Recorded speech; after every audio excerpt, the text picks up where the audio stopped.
Supreme Foundation, Gayatri Guruji, 1+1 is equal to 3, Eros Energy Scientist, B.R. Kodandram, మీతో ప్రభాత వేళ బుధవారము లక్ష్మీ శ్రీమన్ నారాయణ వారి ఆశీస్సులు శుభాకాంక్షలు.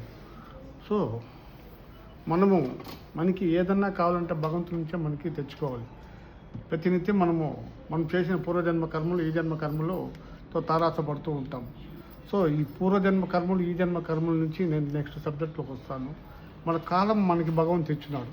ఆ కాలమే ఈ వసంత నవరాత్రులు. వసంతము అంటే కొత్తదనం, చిగురింపు చేయనిది, కొత్తగా వచ్చినది వసంతము.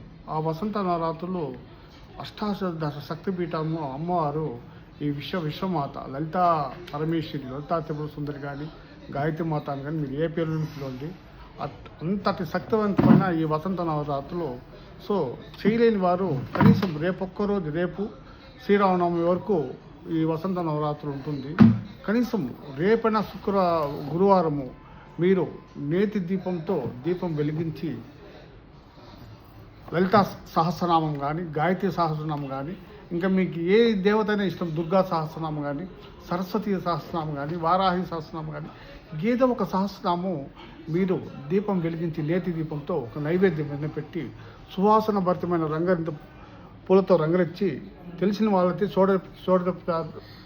షోడోపచార పూజలతో ఆ అమ్మవారిని ఆరాధించి లలితా సహస్రనామం చేసిన ఎడల, లేదు గాయత్రి సహస్రనామం చేసిన ఎడల మీకు మీ జీవితంలో కొత్త వసంతాలు, కొత్తదనము, మీ కోరుకున్న కోరికలన్నీ నెరవేర్తని ఇందు మూలంగా తెలియజేస్తూ, కనీసం శ్రీరామనవమి రోజున రేపు చేయలేకపోతే కూడా కనీసం శ్రీరామనవమి రాముడు తల్లి గర్భంలో నుంచి 9 రోజులు వచ్చే ఒక రోజులే ఈ వసంత నవరాత్రులు అని చెప్పి పురాణాలు చెప్తున్నాయి. కానీ నాకు దాని గురించి అంతగా తెలుసు. కానీ వసంత నవరాత్రులు మాత్రం చాలా శక్తివంతమైన మాత్రం నేను నా సాధనలో భాగంగా నేను చవి చూశాను.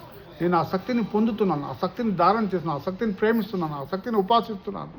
ఆ శక్తిని ఒక రుచిని మీకు తెలియజేస్తూ కనీసం రేపుడు వెల్లుండితో ముగుస్తుంది ఈ వసంత నవరాత్రులు. ఈ వసంత నవరాత్రులు ముగించారు. రేపైనా ఒక్కరోజు సాధన చేసినా మీ జీవితానికి ఎంతో వెలుగును ఇస్తుంది. కనీసం అట్లా లేని ఎడల ఆఖరి రోజు శుక్రవారం శ్రీరామనవమి రోజు